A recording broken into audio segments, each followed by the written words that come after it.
보건복지부 출입하는 전남주 기자 나와 있습니다. 어서 오세요. 예, 전 기자, 먼저 과거 의협과 다른 점이 전에는 투표율 이런 거 공개 잘 안 했던 것 같은데 이번에는 공개를 했잖아요.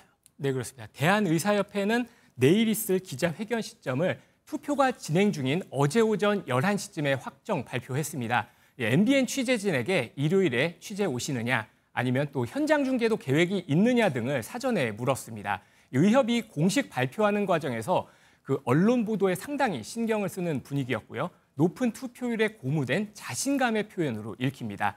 이 찬성률이 공개될지는 알 수 없지만 투표 참여율이 상당히 높기 때문에 사실상 총파업은 기정사실로 받아들여집니다. 예, 일단 시점은 20일로 보이고 어떤 방식으로 하느냐도 중요하죠. 네, 그렇습니다. 이면택 대한의사협회장의 발언 먼저 들어보시겠습니다.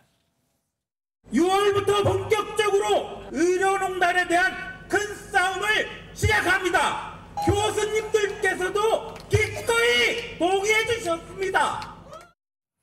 네, 앞선 리포트에서 보신 것처럼 6월 20일에 집단 휴진 가능성이 큰 상황입니다. 이날 전국 의사들이 한자리에 모여 대규모 권리대회를 열 가능성도 점쳐집니다. 예, 이 집단 휴진이 실제 미치는 영향도 한번 봐야 되는데 과거 사례는 어떻습니까? 네, 가깝게는 지난 2020년으로 한번 거슬러 올라가 보겠습니다. 이 공공의대 설립을 반대하고 의대 증원 확대를 반대하면서 의사단체는 나흘간 집단 휴진을 벌였습니다. 그리고 10년 전에는 원격 의료 도입에 반대하면서 의료계는 하루 총파업을 단행했는데요.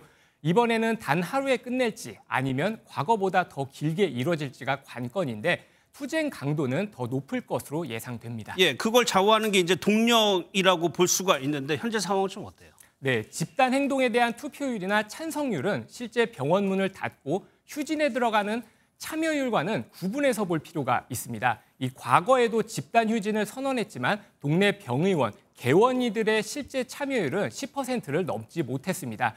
이 집단 휴진, 그러니까 총파업은 보통 투쟁 과정에서 사용하는 최후의 수단으로 인식되는데요. 이 파업 동력 확보는 임현택 집행부에게 매우 중요합니다. 임기가 이제 막 한 달이 지난 시점에서 집단 휴진 카드를 썼는데 이 참여율까지 저조하다면 이후에도 총파업 카드를 쉽게 꺼내들기 어렵기 때문입니다.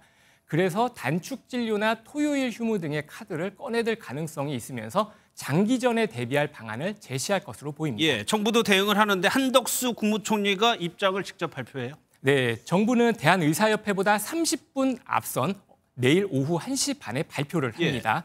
예, 의협보다 먼저 메시지를 전달하겠다는 의도로 풀이되는데요. 의료계 집단 행동이 예고돼 있고 자칫 국민의 생명과 건강에 악영향을 끼칠 수 있는 상황이기 때문입니다.